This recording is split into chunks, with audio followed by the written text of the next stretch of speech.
آپ حضور نے کراچی میں سورت الہمزہ کی تفسیر فرمائی، تو شاید جو میرا سوال ہے شاید میں سمجھ نہ سکا ہوں، آپ نے اس میں ذکر ہو کہ سورت کی پہلی آیت ویل لکل ہمزہ لمزہ، تو اللمزہ کی بجائے سورت کا نام الہمزہ کیوں رکھا گیا؟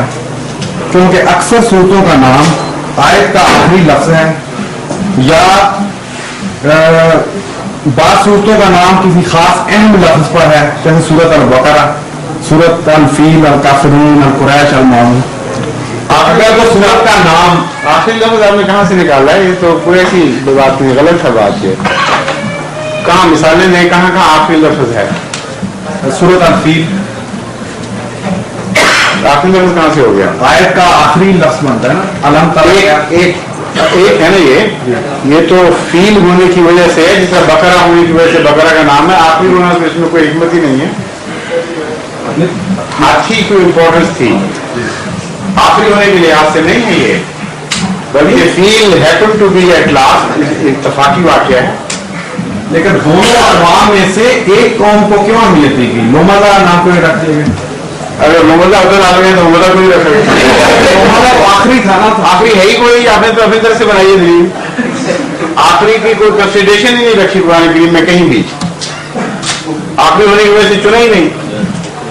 ہمزہ اور لمزہ جو ہے اس کے متعلق اگر آپ ڈکشنری دیکھیں تو ان دونوں میں بہت کم فرق ہے معنوں کے لحاظ سے، لیکن ہمزہ کو پہلے ذکر کرنا بتاتا ہے کہ یہ زیادہ اہمیت رکھتا ہے لمزہ کے مقابل پر۔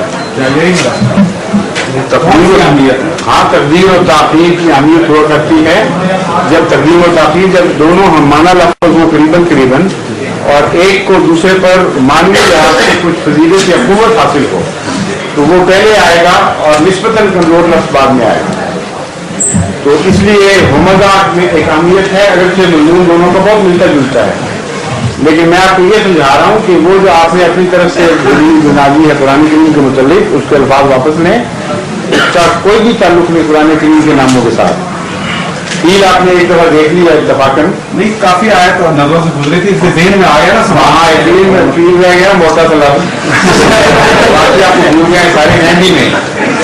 تو وہ فرق کون سا ہے ہمزہ اور لمزہ؟ میں نے بتا دیا ہے نا، وہ تو بڑی لمبی تفصیل میں نے کی تھی، جنہوں نے خطبہ جمعہ میں بھی اور کراچی میں بھی، وہ ساری تفصیل تو نہ کروائیں بتا۔